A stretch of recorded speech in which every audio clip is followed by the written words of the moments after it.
What's good, everybody? Welcome back to Locked On Wizards. Today we have special guest Howard Beck. We are going to talk about what is the solution at this point guard position for the Wizards, what is Kyle Kuzma's future, and some intel on the GM search. Shaking my head next on Locked On Wizards. You are Locked On Wizards, your daily Washington Wizards podcast. Part of the Locked On Podcast Network, your team every day.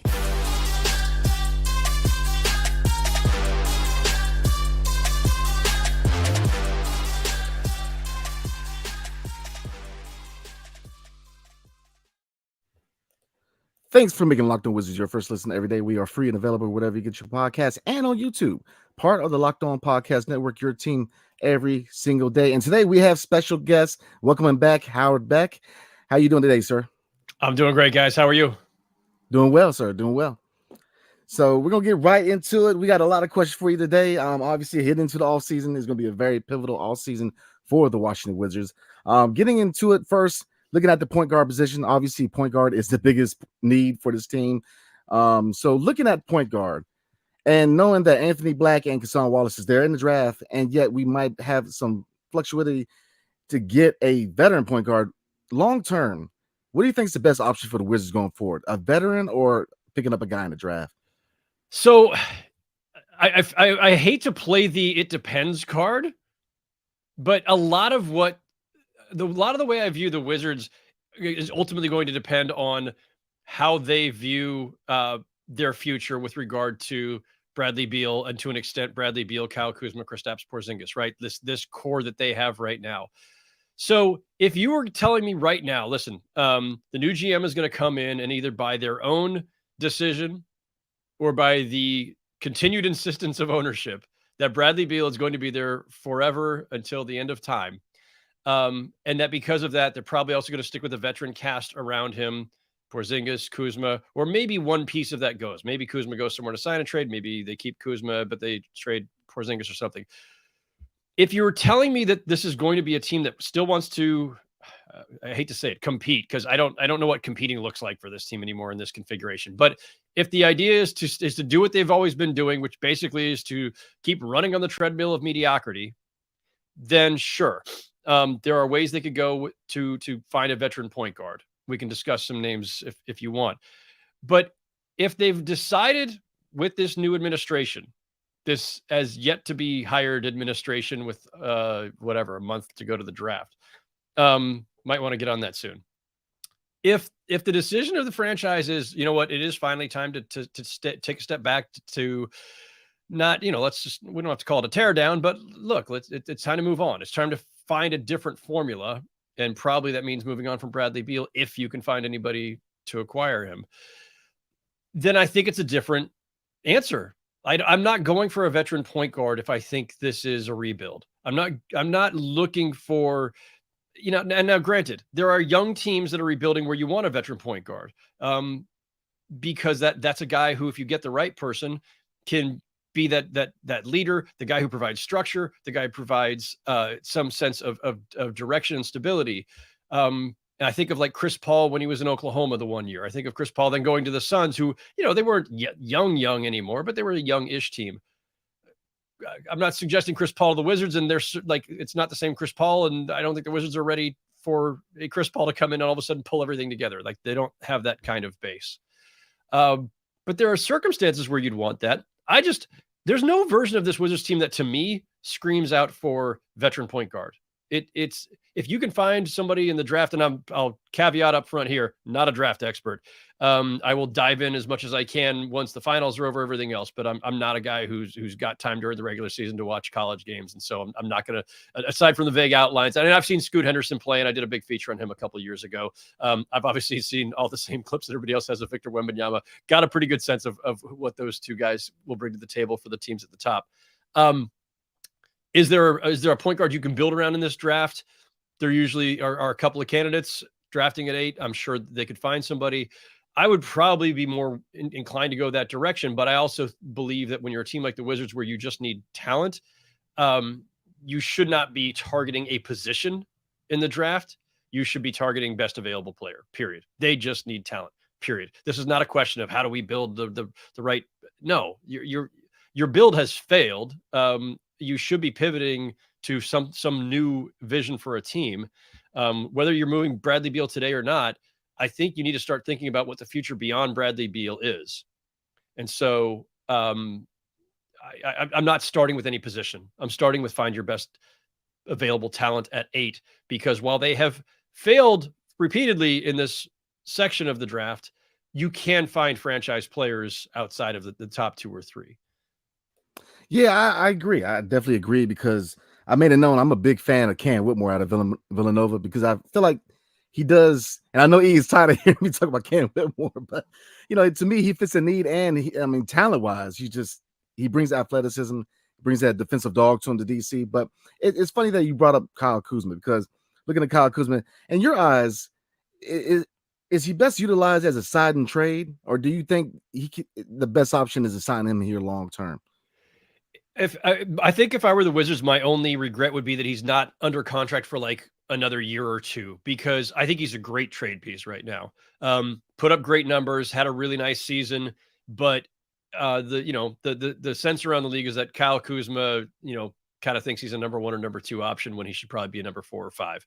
And I would be wary going forward. I like Kyle Kuzma, and I like what he's done, and I like his overall makeup, but I do think that he's not the guy you're building around. He's not, and he's ideally not your best 2 or 3 players among that group if you're trying to be a high caliber playoff team.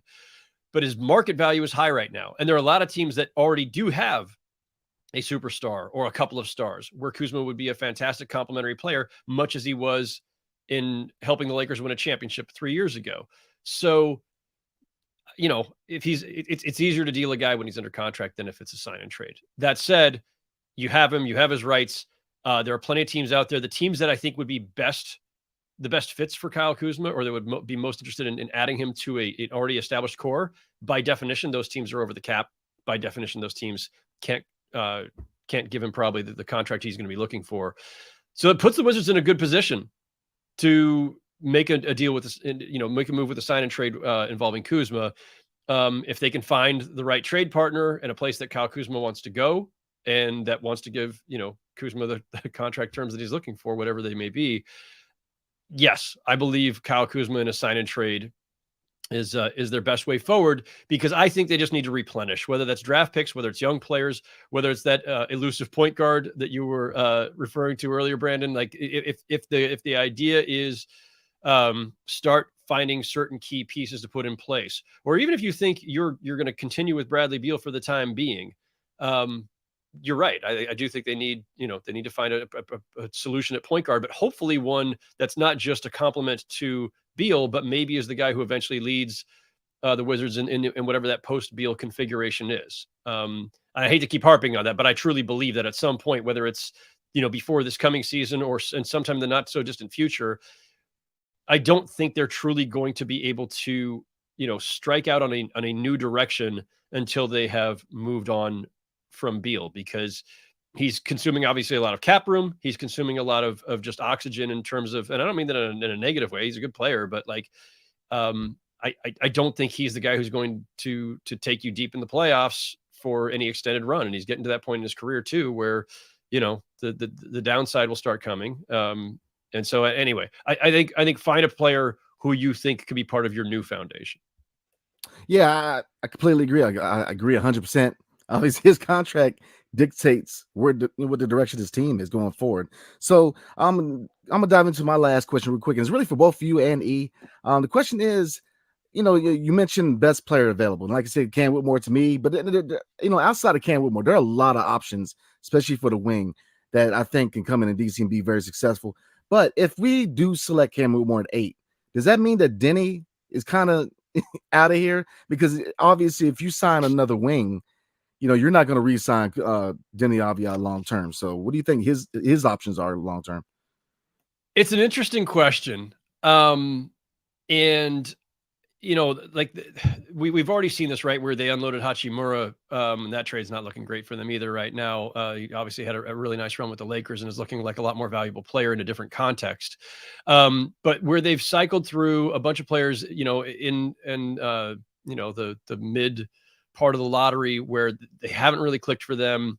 They're having to decide who to invest in and who not to. They obviously decided Hachimura was going to be too expensive for them, so they moved on from him, presumably in part to hang on to a guy like Denny Avdia.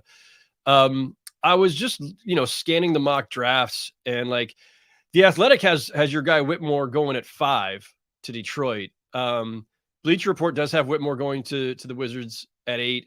ESPN's got Whitmore going at 7 to Indiana, and Anthony Black from Arkansas going to the Wizards. Asar Thompson was the guy that the Athletic has going to the Wizards. So it's not clear if your guy Whitmore is going to be available when they draft. But if they do draft another big wing type, it's an interesting question. Like, does this mean you are moving on from Avdia? I think it's too soon for that discussion, personally. Like, if I were the organization, I would want to, because Avdia has shown some progress over the last couple of years, and I think Avdia is a nice complementary player and a bit of a, he could be a ball mover and a glue guy. I don't think in today's NBA you can be overloaded on 6'7", 6'8", 6'9" guys who can play multiple positions and hopefully guard multiple positions and have some length and versatility and athleticism to them, right? Like, I want those players are really valuable, and especially if you develop them right, and they can become at minimum great 3-and-D guys who can guard multiple positions, or if they've got some ball handling and playmaking skills, can grow into more versatile roles. So I wouldn't be eager to move on, no matter who I draft there. I wouldn't be moving on from Avdia. But there are some cost issues too, right? When guys are coming up for extensions on their rookie deals, you have to start looking out years ahead.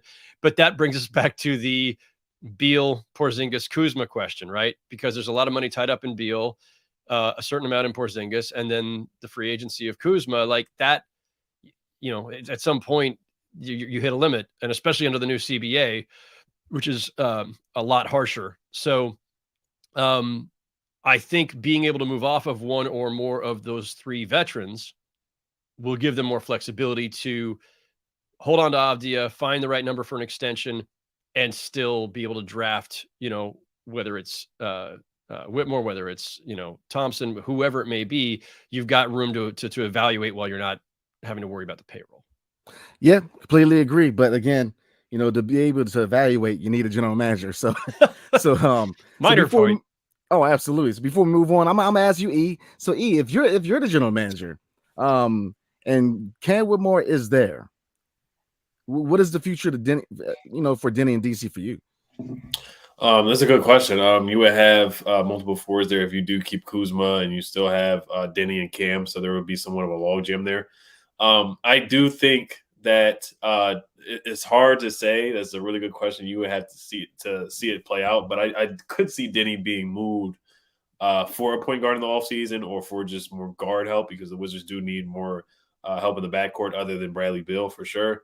And it's a contract year, and it could be a similar situation to Rui, like Howard, you brought up, where they have to pay Denny, and if his value is too much, then they may want to get some picks for him. Now, unfortunately, his trade value is not the greatest, kind of like Rui's was, where it may be a couple second-round picks and then maybe a rotational guy like a Kendrick Nunn. So I can see that happening. You don't want to let Denny leave for nothing in free agency.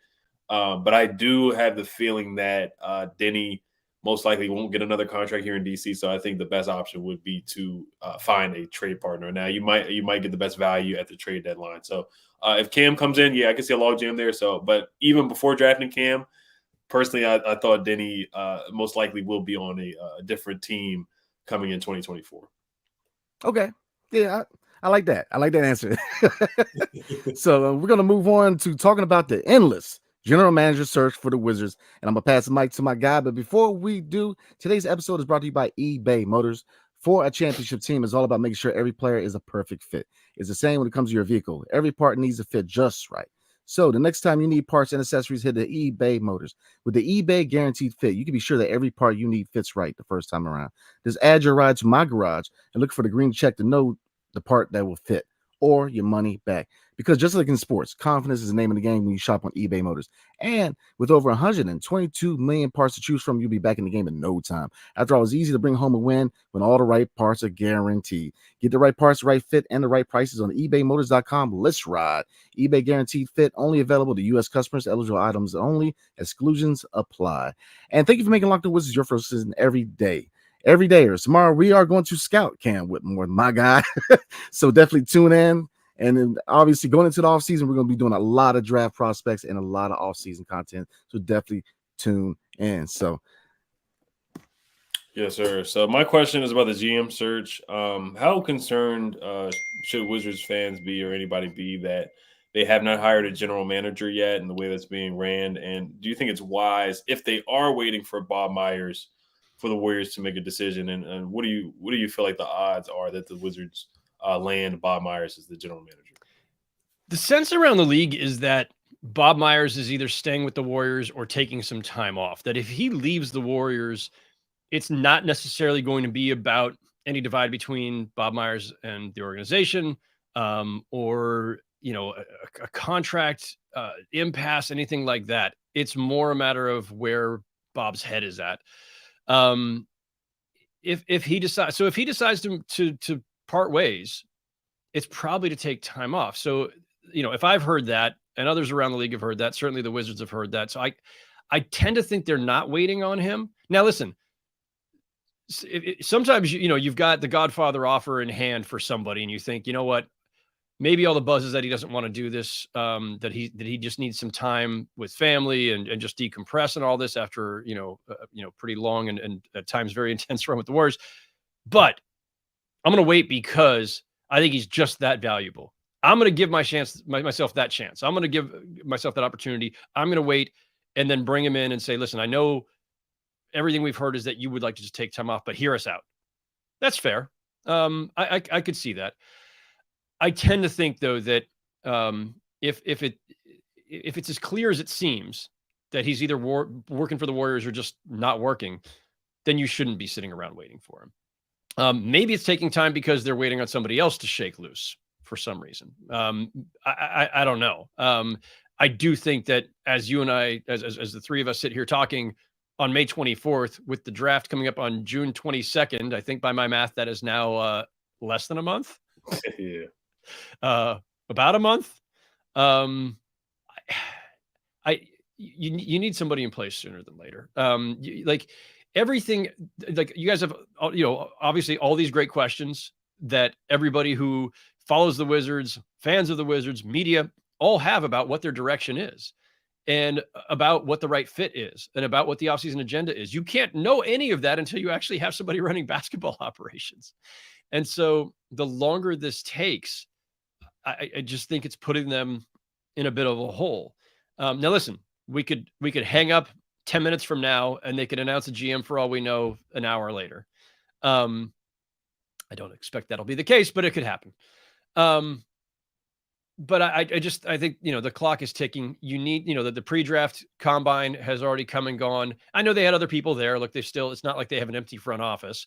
But still, you kind of need somebody to set the agenda sooner than later, because it affects everything else. Literally everything that we are discussing here today on this podcast. What should they do at point guard? What is Denny Avdia's future? How are they going to handle the Kyle Kuzma situation? Sign and trade him. How, every piece of this comes back to what is the vision for this franchise going forward? And specifically, again, back to the Beal question, is Beal part of this team next season? For how much longer? And if that's the case, what's the best way to build around him while also probably planning for, I think whatever the next era is. But all of those questions can't be answered intelligently until you have somebody who is setting the agenda as the head of basketball ops. And so I don't know. I can't handicap that race. I can't tell you when that name will finally emerge, but I do find it a little bit alarming that we are in late May and they still don't have anybody. Yeah, and they have conducted some interviews. They interviewed Change in Langdon from the Pelicans, Michael Winger from the Clippers. They talked with Mel Newton who's a part of the Bucks front office as well. So they have interviewed some guys, but it is. It's intriguing that they're taking this long. They took a long time last time, and they ended up with Tommy Shepard. They hired a search firm and interviewed 75 people. So I mean, Ted Leonsis, he usually takes a long time with decision making. Another question I have for you is, what are your thoughts on the Wizards' young core with Johnny Davis, Denny Avdia, and Corey Kispert? How do you feel about their future, and what would you rate those guys, and what potential do you see, and how would you rate them across the league's young potential young core? I think the answer is that if for folks who watched this latest iteration of the Wizards, if a team is that bad and your young guys and especially your rookie can't get much run, I mean, I know Davis finally got some run toward the back end of the season, but if you can't really break through in a meaningful way on a team that's that just in disarray, then it's not speaking highly. I like the strides Avdi has made the last couple of years. I don't think we've seen enough of Johnny Davis. Like listen, to be fair here to Davis and even to Kispert to an extent, although he's a little older at this stage. Players come in this league and develop at different rates. And a lot of it's contextual. A lot of it depends on the players that you're with. I'm trying to think of one of these recent examples. I guess, even if you think about a couple guys from, who played for the Nets in my backyard, right? Spencer Dinwiddie and Joe Harris, those guys were cast-offs by other teams. They get to the Nets, they find the right situation at the right time with the right coaching staff that was really focused heavily on development. And maybe they were just at the right stage in their careers to take those steps. There are, Jimmy Butler, who's possibly about to go to the finals here pretty soon. Jimmy Butler came in as a end of first round, second round, I think end of first round pick, who his first few years, there were no indications that Jimmy Butler was going to turn into this guy. Point being, players develop at different rates. There's a general feeling among talent scouts, talent evaluators in this league that if a player you drafted hasn't really started to pop by somewhere in the middle of his second year, third year at the latest, usually at that point you go, okay, it's just not happening. It's not across the board. It's not universal, but look, Kispert's 24. I don't think you're counting on a ton of upside there anymore necessarily. You look at him and say, okay, look, solid role player, a guy who can, if you've got stars to play off of, he's going to make his open shots. He's going to hit from three. He's going to move the ball. Great role player. Denny Avdia has, I think, a little bit higher ceiling maybe on all of those fronts. Davis, I just don't think we've seen enough of. But I don't look at this young core and say, they look, they're set for the future. They can just move on from their vets and turn no, they're not in that position. It's not like the Thunder. So again, great counter example. The Thunder, who have drafted really well, have a bunch of young players who all look like not just ready to pop. Some of them are already popping. And you can look at that and say, we have our young core. We could add as much as we want with veterans, but we have a group we believe in that we can move forward with, that we can watch grow. I can't say that the Wizards have that. Yeah, it's hard to disagree with you on that. Denny, he definitely has some things to work on the offensive side of the ball, as far as ball handling, shooting. Didn't shoot the ball well this past season. Shot around 30% from the 31%. And Corey Kispert, he's a solid rotational guy. So they just haven't hit they haven't really hit home runs. They got a lot of rotational pieces. Johnny Davis played in the G League for the majority of the season. We finally got to see him in the last 5 games of the season. So the Wizards, they're just in a tough spot. They're a team that's trying to win, but still in the lottery and don't have a lot of, promising young talent. So, but Brandon, did you have any other questions? No, sir. No, sir.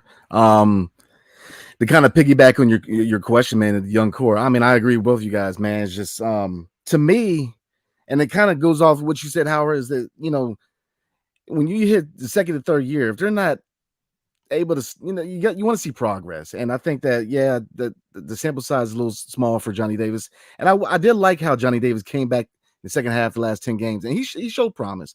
Sure. I think the biggest thing with him was, from what I noticed and what he noticed, was the speed. The speed's different from the NCAA to the NBA. It took him a while to kind of acclimate to the speed.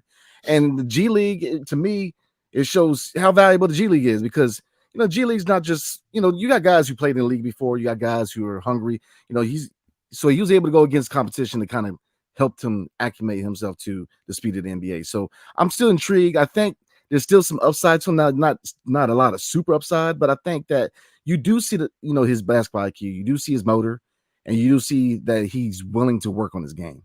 Corey Kispert, like you said, I don't think he's a guy that's going to be a stopper on the defensive end. He can't cut to the basket, he can't shoot at a high level, but I think you guys are right. What you have in him is what you're going to have. And then Denny, like you said, Denny's definitely the highest upside of all of them. It's just that shot. This previous season, I was hoping he came in and shot better. Definitely, training with Drew Hanlon, and that's the biggest thing for him, especially because, out of the three, it behooves Denny to really work on his game, because contract year. So, whether he stays in DC or whether he goes somewhere else, he's playing for the next bag, for next contract. So, it behooves him to work on his game. So, yeah, that's where I'm at. Yep. So, Howard, we want to thank you for coming on, and we definitely want to get you back on when they do finally hire a GM somehow, some way, someday. They do have good candidates. I know all those guys a little bit. All very smart. I think they're at least the search, to the extent of the 3 names that we know for sure. At least we know that they are. They're talking to some, I think, really promising folks, and look at. Winger hasn't had the top job before, but he's part of a really smart Clippers front office, and he's very savvy. Trajan Langdon has been part of some great programs in Brooklyn and New Orleans. Also very savvy, been around for a while, and of course, a former player. So he, I think those guys would be great. But yeah, we'll see how long it takes to finally decide where they're going. Definitely. Yeah. And before we wrap it up, Howard, is there anything that you have going on or anything to promote? Nothing at the moment. Obviously, I'm bouncing around the Locked On Network, so people can find me on all of the shows. Too many shows, possibly. In danger of overexposure.